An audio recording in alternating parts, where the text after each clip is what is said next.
Hello friends, welcome to Gayatri guides. आपले जे काही चॅनल आहे ते स्पेशली डी-एल-एडच्या मुलांसाठी आहे. खूप जण मुलं जे असतात ते कन्फ्युजनमध्ये असतात. काहींचं डी-एल-एड कंप्लीट झालं आहे, तर काहींचं म्हणजे कंप्लीट होऊन घरी बसलेले आहात किंवा काही जण डी-एडच्या लास्ट इयरला आहेत. तर खूप जणांचं कन्फ्युजन होत असतं की डी-एड झाल्यानंतर करायचं काय, किंवा मग आपल्या आसपासचे जे स्टुडंट असतात ते आपल्याला सांगत असतात की डी-एल-एड आम्ही पण केलं होतं, आमचा काही यूज नाही झाला, तर तुम्ही का केलं डी-एल-एड. तर तुमच्यासाठी एक मोटिवेशनची जी काही सिरीज आहे मी तुमच्यासमोर प्रेझेंट करणार आहे. आजपासून जी सिरीज आहे मी तुमची स्टार्ट करणार आहे. तर यामध्ये मी तुमचे जे काही डी-एल-एड केल्यानंतर जे काही सक्सेसफुल टीचर्स आहेत त्यांची जर्नी कशाप्रकारे त्यांनी क्रॉस केली आणि त्यांनी कशाप्रकारे डी-एल-एड केल्यानंतर के-व्ही-एसमध्ये किंवा मग सी-टेट केली, टी-टी केली किंवा झेड-पीच्या ज्या काही स्कूल आहेत स्टेट लेवलच्या, सेंट्रल लेवलच्या, त्यामध्ये कशाप्रकारे अप्लाय केलं ते या सिरीजमध्ये आपण आज बघणार आहोत. तर आपले पहिले जे काही टीचर आहे तर ते आपल्यासमोर प्रेझेंट आहे, श्री विजय रामनाथ कोकाटे सर, ज्यांनी पहिलं त्यांचं जे काही रिजन होतं ते हैदराबाद रिजन होतं. त्यातले आंध्र प्रदेशमधलं कर्नूल सिटीमध्ये त्यांचं पहिले पी-आर-टीचं जॉब होता. आता त्यांची सध्या पोस्टिंग जी आहे ती नॉर्थ ईस्टच्या त्रिपुरा स्टेटमध्ये आहे. तर आपण थोडक्यात त्यांचं इंट्रोडक्शन बघूया. सर, वेलकम सर, आमच्या चॅनलवर तुमचं खूप स्वागत आहे. नमस्कार. माझं नाव विजय रामनाथ कोकाटे आहे. माझं BA-D-एड झालेलं आहे. मी केंद्रीय विद्यालय संघटनेमध्ये प्रायमरी टीचर या पोस्टवरती मागच्या 6 वर्षापासून काम करत आहे. सध्याची माझी पोस्टिंग नॉर्थ ईस्टमध्ये त्रिपुरा राज्यामध्ये आहे. अच्छा सर, मी तुम्हाला एक डायरेक्ट एक क्वेश्चन विचारते की जसं की म्हणतात की मराठीमध्ये जर तुम्ही डी-एल-एड केलेलं असेल तर तुम्ही फक्त स्टेट लेवलमध्येच ज्या काही एक्झाम प्रिपरेशन करू शकता. तर तुम्ही स्टेट लेवलच्या म्हणजे आउट ऑफ स्टेट कसं काय गेले आहात त्या स्टेटचा म्हणजे? हाच एक मोठा गैरसमज होता. तो आम्हालाही होता की ज्यावेळेस आम्ही डी-एल-एड केलं तर ते आमचं मराठी मीडियममधून झालेलं होतं. तर आम्ही हिंदी मीडियम किंवा इंग्लिश मीडियममध्ये शिकू शकतो का, किंवा अशा काही ज्या शाळा आहेत सेंट्रल गव्हर्नमेंट स्कूलच्या तिथे आम्ही अप्लाय करू शकतो. तर हे जे मोठं आमचं कन्फ्युजन होतं ते आमचं नंतर दूर झालं. आणि हो, मराठी मीडियमचे जे मुलं आहेत ते इंग्लिश मीडियमच्या शाळा ज्या आहेत सेंट्रल स्कूलच्या त्यांना पण आपण इलिजिबल आहोत, आपण तिथेही शिकू शकतो. अच्छा सर, मला थोडक्यात विचारायचं आहे तुम्हाला की जे काही आपण बघितलेलं असतं की मराठी मीडियमच्या ज्या काही स्कूल असतात किंवा मग जास्त करून महाराष्ट्राच्या ज्या काही स्कूल आहेत ते सिटीमध्ये जास्त करून असतात, किंवा मग खेड्यातली मुलं, गावातली मुलं, हा काही जो गैरसमज असतो त्यामुळे तुमचं जे काही फॅमिली बॅकग्राऊंड असेल किंवा मग थोडा जो काही लाईफचा तुमचा थोडा परिचय आमच्या विद्यार्थ्यांना सांगा तुम्ही. तर खेडेगाव आणि सिटीमध्ये मला तरी वाटतं जास्त काही डिफरन्स नसतो. जर एखाद्याला जर जाणीव निर्माण झाली तर तो काही ना काही आपल्या लाईफमध्ये करत असतो. स्किल जर त्याच्याकडे असतील तर तो खेड्यातून आला किंवा सिटीमधनं आला असा काही त्याचा भाग नसतो. आपण बघत असतो की खेड्यातले किंवा मुलं किंवा ज्यांना काही जास्त स्कोप नव्हता किंवा असं काही सपोर्ट नव्हता तेही खूप मोठ्या पदांवरती आज आहे. आणि सिटीमध्ये सर्व काही फॅसिलिटीज असून पण त्यांच्या लाईफमध्ये कुठे ना कुठे ते सक्सेसफुल झाले नाही, असंही आपण बऱ्याच वेळेस बघितलं. तर मी एका खेडेगावातून आलेलो आहे. आमचा अ, मुख्यत्वे शेती हा व्यवसाय होता. फॅमिली खूप सपोर्टिव्ह आहे. त्याच्यामुळे बाकीचं जे शिक्षण होतं ते होत गेलं. जास्त काही प्रॉब्लेम फायनान्शियली नाही आला आहे. आणि व्यवस्थित बॅकग्राऊंड पण होतं आणि मोटिवेशन पण घरातूनच मिळत होतं.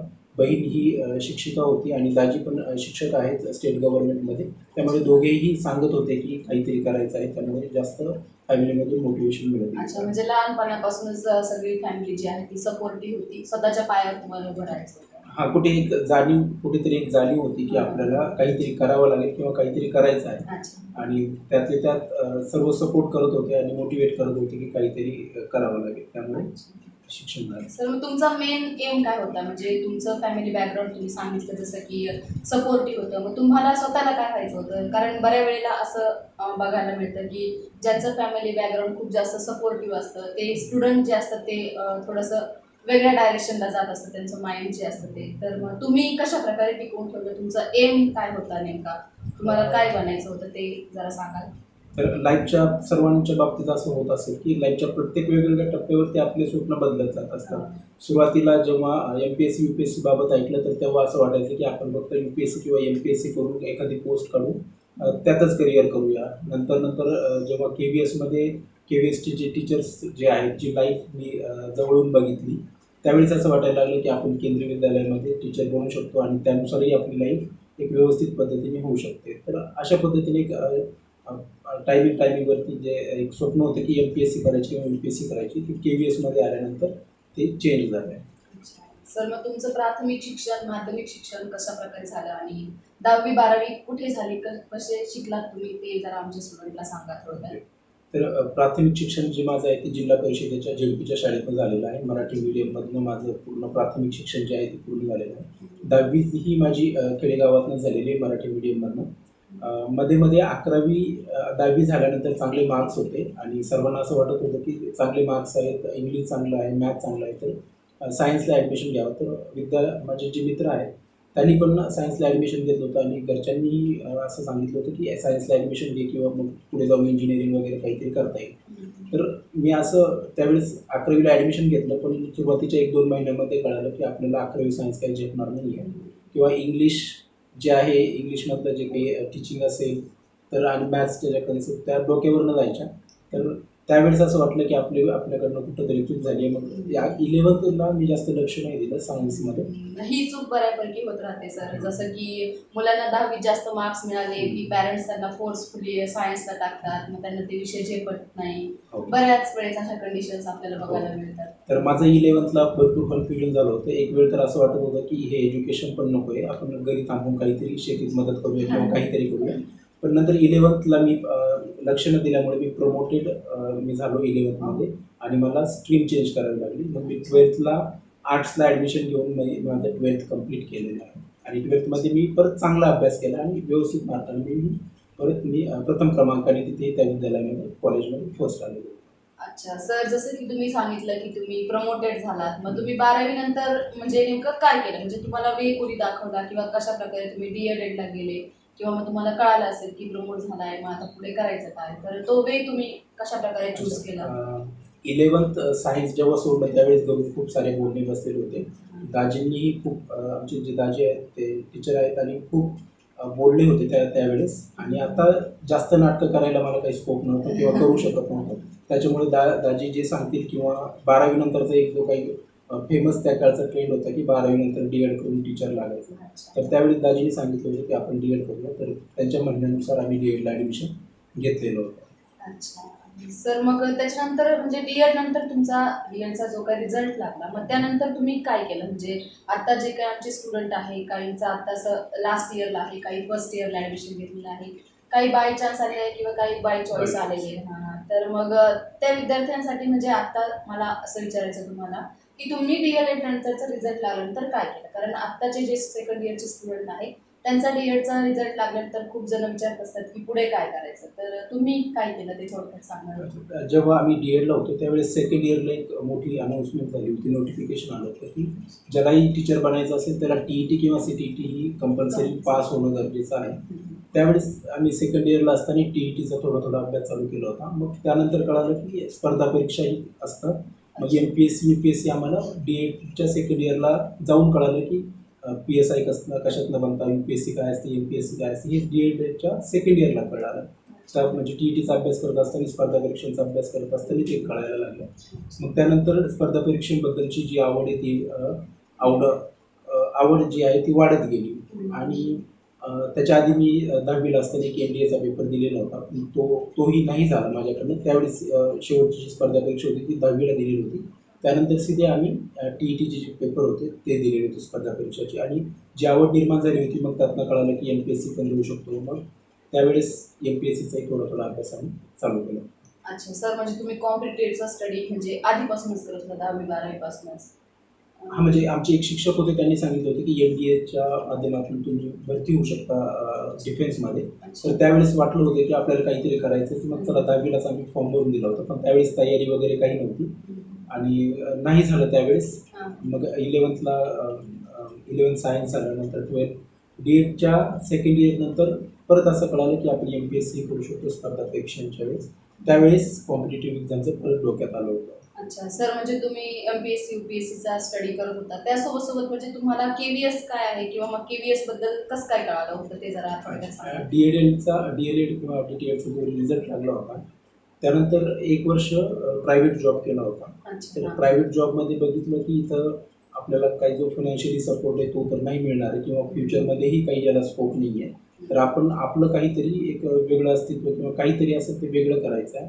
मग तो गव्हर्नमेंटचा जॉब असेल किंवा काहीही वेगळं, तर मग तो जॉब सोडून मग पूर्ण वेळ अभ्यास करायला सुरुवात केली होती MPSCमध्ये. मग MPSC करत असताना जे पेपर होते MPSCचे, राज्यसेवा दिलेली आहे, जिल्हा परिषदेचे काही पेपर आहेत ते दिलेले होते, स्पर्धा परीक्षांचे भरपूर सारे स्टाफ सिलेक्शनचे पेपर दिलेले होते. तर असे पेपर देत असताना अचानकपणे एकदा केंद्रीय विद्यालयाची एक नोटिफिकेशन आलेली होती आणि तीही कॉन्ट्रॅक्च्युअल म्हणून आलेली होती. त्यावेळेस केंद्रीय विद्यालयाचं कधी नाव ऐकलेलं नव्हतं किंवा माहिती पण नव्हतं की आपण केंद्रीय विद्यालयाला अप्लाय करू शकतो किंवा कोणीही सांगितलं नव्हतं टीचर्सनी. आणि ज्यावेळेस असं जाहिरात आली त्यावेळेस असं विचारायला कोणीही आसपास नव्हतं किंवा कोणीही असं केंद्रीय विद्यालयामध्ये मित्र किंवा नातेवाईक कोणीही त्या संघटनेमध्ये नव्हतं की त्यांना विचारू काय काय पाहिजे. मग त्याच्याविषयी आपण त्यावेळेस इंटरनेट पण जास्त नव्हतं, मग रिसर्च करून इंटरनेटवरती शोधून ज्यावेळेस कळालं की आपण इथे अप्लाय करू शकतो. ती कॉन्ट्रॅक्टरची भरती होती. 2-3 दिवस आधी कळालं होतं. 2-3 दिवसांनी रिटर्न पेपर आणि इंटरव्ह्यू एकाच दिवशी झाला आणि तिथे सिलेक्शन झाल्यानंतर जेव्हा ती लाईफ जगलो जेव्हा केंद्रीय विद्यालयामध्ये आणि ते खूप जवळून बघितलं, खूप छान वाटायचं तेव्हा. आणि तिथे जाऊनच ठरवलं की आपल्याला आता जर काही बनायचं आहे तर स्वप्न थोडंसं शिफ्ट झालं आणि आता आपल्याला केंद्रीय विद्यालयामध्ये टीचर बनायचं हे तेव्हा ठरवलं होतं. अच्छा सर, विषय थोडासा सरकलाच आहे. जर आपला म्हणजे तुम्ही सांगितलं की तुम्ही कॉन्ट्रॅक्च्युअल होतात केंद्रीय विद्यालयामध्ये, तर त्याचं जे काही प्रोसेस आहे कॉन्ट्रॅक्च्युअलची, त्याचं पेमेंट वगैरे सॅलरी कशा प्रकारे असतं किंवा मग किती वर्ष तुम्हाला तरी करावं लागतं ते थोडक्यात सांगा म्हणजे. आणि पर्टिक्युलरली डीएड नंतर तुम्ही कोणत्या एक्झाम नंतर जाऊ शकता किंवा कशा प्रकारे ते सांगा. केंद्रीय विद्यालयामध्ये 2 पदं असतात. एक कॉन्ट्रॅक्च्युअल असतं, एक परमनंट असतं. एक तात्पुरत्या स्वरूपाचं 1 वर्षासाठीचं एक पोस्ट असते आणि एक परमनंट असते जी आजीवन चालू असते रिटायरमेंटपर्यंत. तर दोन्ही परीक्षेसाठी सेम क्रायटेरिया आहे. तुम्हाला DLED प्रायमरी टीचरसाठी DLED आणि CTTचा पेपर 1 हा कंपल्सरी पास असणं गरजेचं आहे. कॉन्ट्रॅक्च्युअलमध्ये तुम्हाला 1 वर्षानंतर आपलं कॉन्ट्रॅक्ट जेव्हा संपतं किंवा रेग्युलर टीचर जेव्हा येतो त्यावेळेस आपल्याला तिथनं ते सेवेतनं मुक्त करत असतात. तसं परमनंट टीचरमध्ये ते होत नाही. तर कॉन्ट्रॅक्च्युअल टीचरची सॅलरी जी आहे ती साधारणपणे 25,000 ते 30,000पर्यंत आपल्याला तिचं पेमेंट हे केंद्रीय विद्यालयामध्ये हार्ड स्टेशनला मिळत असतं आणि नॉर्मल स्टेशनला आपल्याला 21,000 ते 22,000पर्यंत जी पेमेंट आहे कॉन्ट्रॅक्च्युअलमध्ये तेव्हा ते मिळत होतं. आणि परमनंटमध्ये तुम्हाला व्यवस्थितपणे पूर्ण पेमेंट हे मिळत असतं. ठीक आहे सर. मग तुम्हाला जेव्हा KVS बद्दल कळालं की आहे म्हणजे तुम्ही KVS मध्ये तुमचं फ्युचर तुम्ही करायला स्टार्ट केलं, तर तुमचं जे काही प्रिपरेशन तुम्ही कसं केलं एक्झामसाठी, तुम्ही प्रिपरेशन कशा प्रकारे केलं, तुमची एक्झामची प्रिपरेशनची जर्नी थोडक्यात आम्हाला सांगा, एक्सपिरियन्स त्याबद्दलचा. ऑलरेडी जो अभ्यास होता स्पर्धा परीक्षांचा तो करतच होतो. MPSCद्वारे जे काही सिलेबस होता MPSCचा, मग SSATमधला रिजनिंग असेल, मॅथ असेल, सायन्स, बऱ्याचशा कन्सेप्ट तेव्हा MPSCचा अभ्यास करत असताना खूप साऱ्या क्लिअर झालेल्या होत्या. आणि KVSचा जो सिलेबस होता तो मिळता जुळता होता 50%. मग KVSचा जो सिलेबस होता तो हिंदी आणि इंग्लिश मीडियममधनं होता आणि MPSC जी होती ती मराठीतनं करायची होती. मग मराठी मीडियममधून हिंदी आणि इंग्लिशकडे शिफ्ट होताना 1-2 महिने थोडासा त्रास झाला किंवा काही समजत नव्हतं तर ते हिंदी आणि इंग्लिशमध्ये समजून घेतानाही थोडासा त्रास झाला. तर मग अशा प्रकारे थोडंसं नियोजन करून जास्त वेळ अभ्यास करून ती पेपरचा जो आहे तो अभ्यास केला. KVSसाठी जे परमनंटचे कॉन्ट्रॅक्च्युअल पदावरती असताना परमनंटची जागा सुटल्या होत्या आणि तो फॉर्म आम्ही भरला होता, मी भरलेला होता. तर तो फॉर्म भरल्यानंतर 4 ऑक्टोबर 2015ला आमची एक्झाम होती KVSची. खूप सारा अभ्यास झालेला होता 6-7 महिन्यांचा. पण ज्यावेळेस तो पेपर देऊन आलो त्याच दिवशी अनाऊन्स झालं की तो पेपर कॅन्सल झालेला आहे, तो पेपर लीक झाला होता.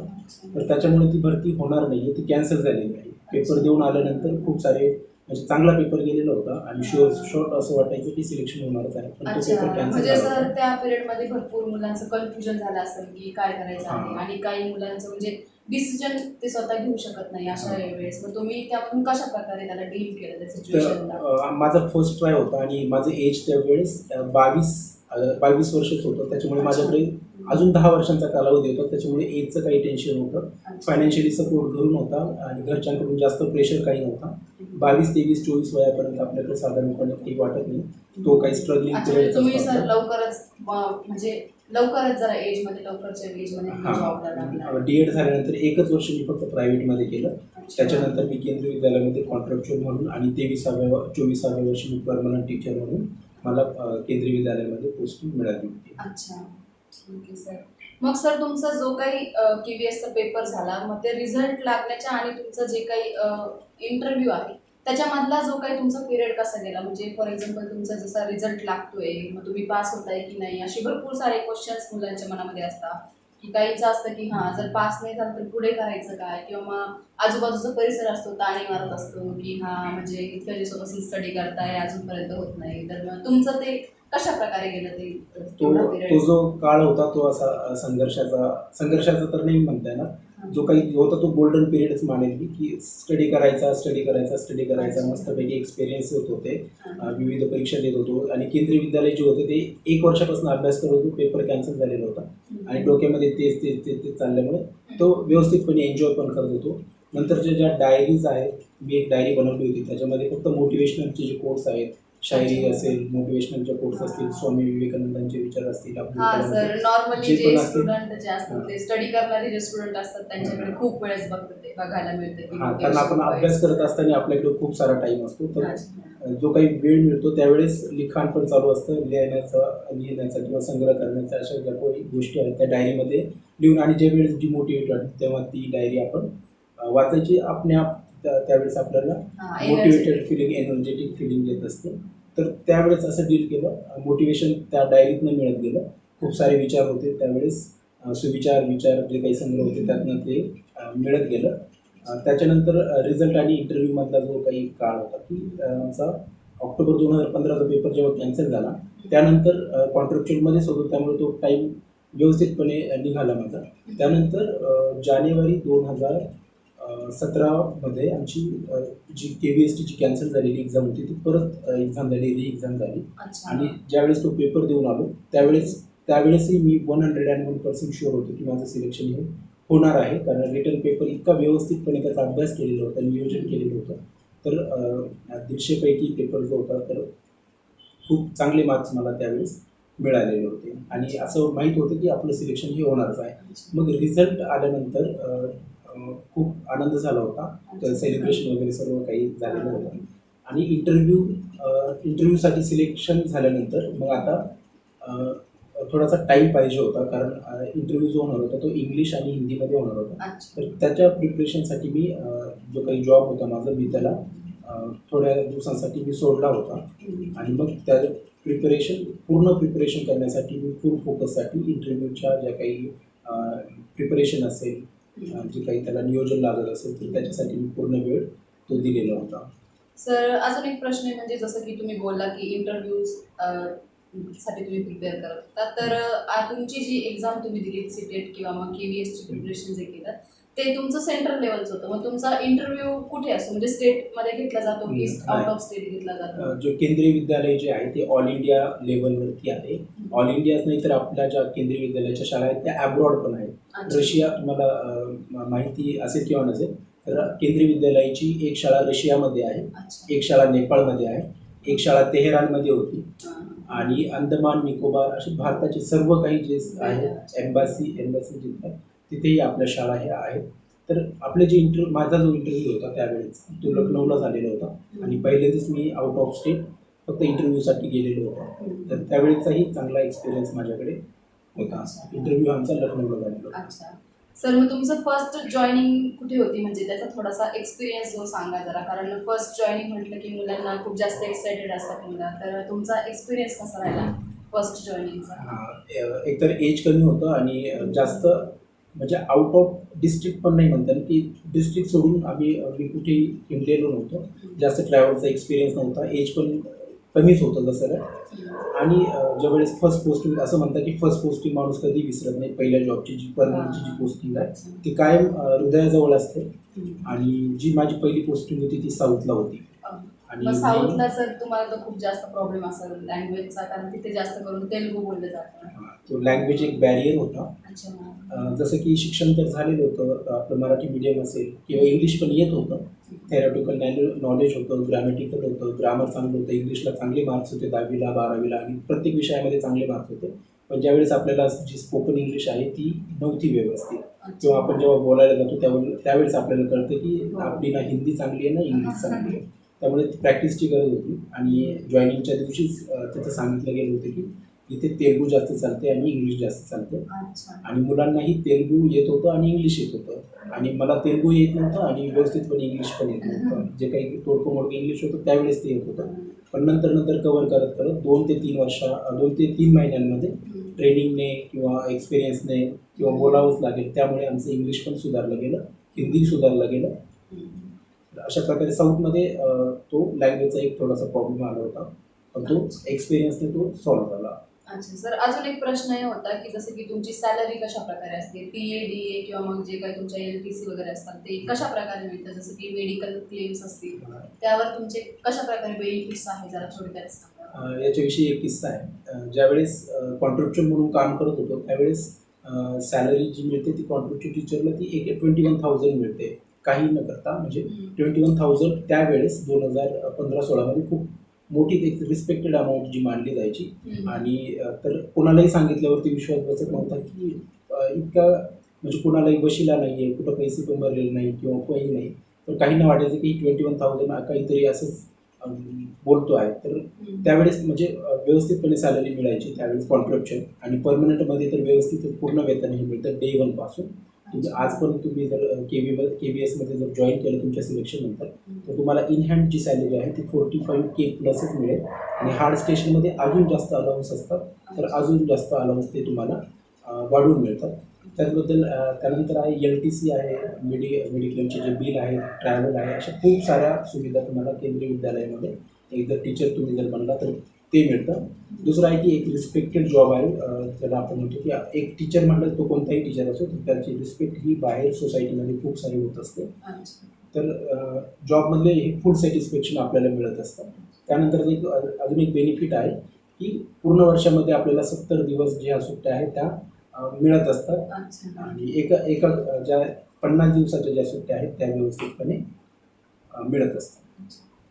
सर नंतर मी असं पण ऐकलंय की जसं की तुमच्या ज्या काही KVSच्या ट्रेनिंग वगैरे असतात त्या तुमच्या बाहेर असतात, म्हणजे 4-5 वर्षातून एकदा तुमच्या ट्रेनिंग होतात. तर असं म्हटलं की खूप वेळेस ऐकलेलं असतं, स्टेटस वगैरे असतात मुलांचे, यूट्यूबला आपण ऐकलेलं आहे की KVSचे जे काही टीचर असतात त्यांची खूप जास्त मजा असते, स्टेटमध्ये त्यांना फिरायला भेटतं. तर तुम्ही तुमचा एक्सपिरियन्स आहे का काही तसा स्टेटबद्दलचा? हो, प्रत्येक जणाचा एक्सपिरियन्स असतो आणि जशी मज्जा असते तशी ड्युटी पण असते, एक रिस्पॉन्सिबिलिटी पण असते. पण रिस्पॉन्सिबिलिटी बरोबरच आपण ज्यावेळेस एन्जॉय पण करतो तर त्यावेळेस ती आपल्याला एक ड्युटी केल्याचा आनंद पण होतो. तर खूप सारे एक्सपिरियन्सेस असे आहेत की ज्यावेळेस ट्रॅव्हल करायला लागतं. तर पहिली पोस्टिंग जी आहे माझा जो ट्रॅव्हलिंगचा एक्सपिरियन्स आहे तो इंटरव्ह्यूपासून सुरुवात झालेली होती. पहिला इंटरव्ह्यू होता तो लखनौला होता. त्यानंतर पोस्टिंग माझी हैदराबादला होती. जे ट्रेनिंग आमचे खूप सारे ट्रेनिंग झाले, काही बँगलोरला झाले, काही विशाखापट्टणमला झालेले आहेत. तर अशा प्रकारे विविध ड्युटीज ज्या असतात, इन सर्व्हिस कोर्सेस असतील, त्यानंतर खूप साऱ्या अशा ट्रेनिंग्स असतात ज्या की तुम्हाला आउट ऑफ स्टेट करावं लागतात, रिजनल लेवलला किंवा नॅशनल लेवलला आपल्याला करावे लागतात. त्याचबरोबर विद्यार्थ्यांचे जे कॉम्पिटिशन्स होत असतात, त्यांचे स्पोर्ट्स इव्हेंट होत असतात, त्यावेळेसही त्यांना त्यांच्यासोबत जाऊन ॲज अ गार्जियन आपल्याला रिप्रेझेंट करावं लागतं. त्यावेळेसही नॅशनल लेवलला जावं लागतं किंवा रिजनल लेवलला आपल्याला जावं लागत असतं. त्यामुळे ट्रॅव्हलचा जो आहे तो खूप सारा एक्सपिरियन्स हा एक्सपोजर जे आहे ते मिळत असतं. अच्छा. सर अजून एक प्रश्न असा आहे की जसं PRT, PGT, TGT जे आहे KVS मध्ये असेल किंवा बाकीच्या कोणत्याही स्टेट लेवलचे जे काही जॉब्स असतील त्यामध्ये PRT, TGT, PGT चे प्रकार असतात, बरोबर? मग त्यासाठी विद्यार्थी कशा प्रकारे अप्लाय करू शकतात? म्हणजे PRT ला तुम्ही DLED केलंय तर बाकीच्या साठी कोणत्या एक्झाम्स असतात, कशा प्रकारे अप्लाय करतात आणि त्याचे रूल्स असतात तुमच्या KV काही, तर ते तुम्ही जरा थोडक्यात सांगा. तर रूल्स जे आहेत ते खूप सारे रूल्स आहेत. कोड ऑफ कंडक्ट आहे की जसं काही विद्यार्थ्यांकडून तुम्हाला भेटवस्तू स्वीकारता येणार नाहीत जास्त. त्यानंतर एक जे काही तुमचा ड्रेस कोड असेल किंवा तुमचं वागणं असेल ते असेल किंवा ट्युशन संदर्भात असेल जो RTEने पण सांगितलं आहे. तर असे खूप सारे जे आहेत काही नियम आहेत ते आहेत.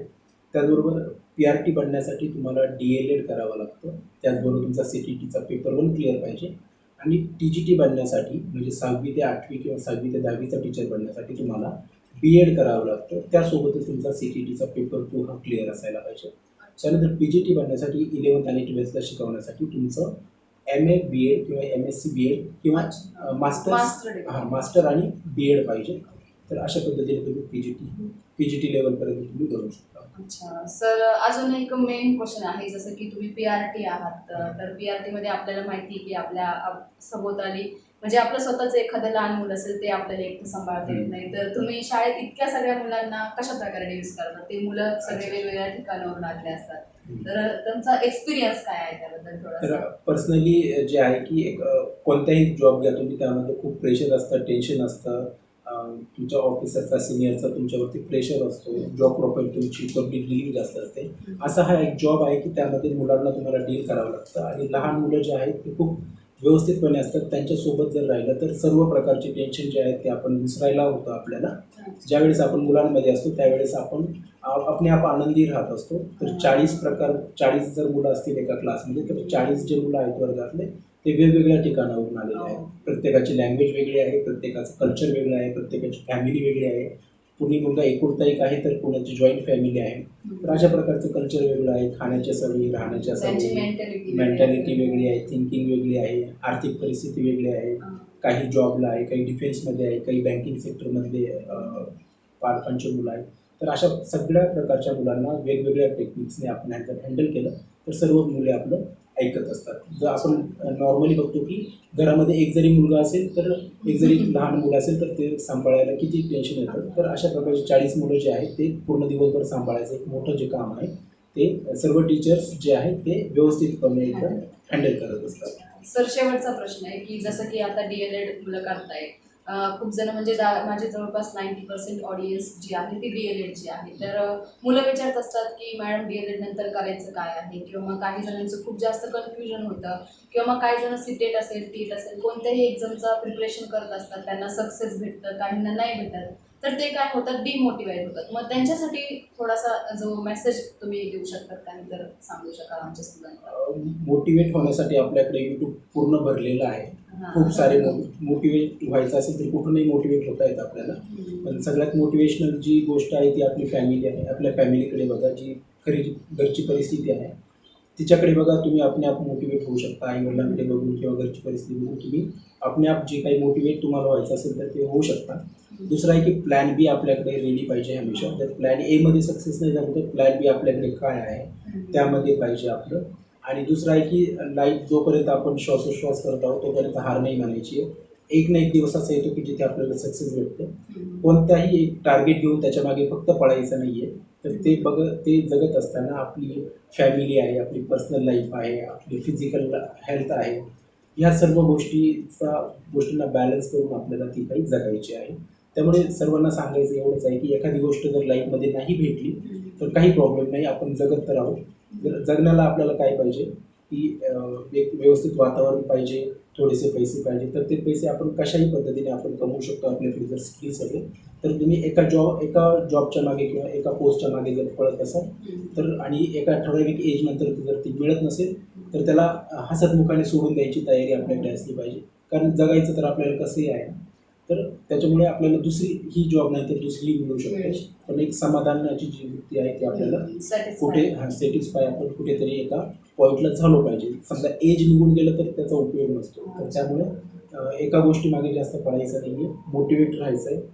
अशा पद्धतीने आपण व्यवस्थितपणे एखादा पेपर आपण करू शकतो. ठीक आहे सर, थँक्यू सो मच आमच्या चॅनलवर तुम्ही हजेरी दिल्याबद्दल. कारण जे काही स्टुडंट आहे आमचे ते खूप जास्त डिमोटिवेट होत असतात. कारण बऱ्याच वेळेला मागे मागे अशी फेक न्यूज पण आली होती की ज्यातून डी-एल-एड जे आहे ते बंद होईल असं. तर थँक्यू सो मच सर. त्याच्यामुळेच ही मी ही खास ही जी आहे ही समस्या आमच्याही वेळेस होती. ज्यावेळेस आम्ही ॲडमिशन घेतलं त्यावेळेस खूप चांगला स्कोप होता डी-एल-एडला, खूप चांगली त्याला प्रेस्टीज होतं. पण जसं आम्ही सेकंड इयरला गेलो त्यानंतर अशा खूप साऱ्या न्यूज आल्या की आता भरती होणार नाही आहे. जसं की महाराष्ट्र शासनामध्ये 2010 नंतर भरती झालेली नव्हती. आणि 2014 म्हणजे जवळपास 4 वर्षामध्ये एकही भरती झालेली नव्हती. आणि ती आत्ता सुरू होत आहे. टेटने आता 3-4 वर्षापूर्वी जी भरती झाली आहे. त्यामुळे अशा खूप साऱ्या निगेटिव्ह न्यूज त्यावेळेस डी-एल-एडच्या बाबतीत होता. पण जर आपल्याकडे हार्डवर्क आणि स्मार्ट वर्क करण्याची जर तयारी असेल तर आपण फक्त स्टेट गव्हर्नमेंटवरती किंवा कुठल्या एखाद्या जॉबवरती डिपेंड न राहता आपल्याकडे खूप सारे ऑप्शन्स अवेलेबल आहेत. तुम्ही स्पर्धा परीक्षा करू शकता. ग्रुप सीच्या खूप साऱ्या परीक्षा असतात, जिल्हा परिषदेच्या खूप साऱ्या परीक्षा असतात. डिफेन्समध्ये तुम्हाला खूप सारा स्कोप आहे. क्लर्कच्या एक्झाम आहेत, रेल्वेच्या एक्झाम आहेत, स्टाफ सिलेक्शनच्या एक्झाम आहेत. ते नसेल तर DL.Ed झाल्यानंतर तुम्ही प्रायव्हेट ट्युशन घेऊ शकता ट्युशनचा खूप जास्त स्कोप सध्या झालेला आहे. मुले खूप जास्त कमाई हा. करतात ट्युशनसाठी. किंवा प्रायव्हेट स्कूलमध्ये तुम्ही अप्लाय करू शकता. अच्छा. तर अशा पद्धतीने फक्त जॉब मिळत नाही म्हणून डिमोटिवेट व्हायचं नाही तर तुमच्यासाठी एकच जो ऑप्शन आहे तो बंद झाला आहे पण तुमच्यासमोर बाकीचे 99 ऑप्शन जे आहेत त्यालाही ते तुम्ही खुले. ट्राय करायला पाहिजे. ठीक आहे sir. Thank you so much sir. Once again thank you so much.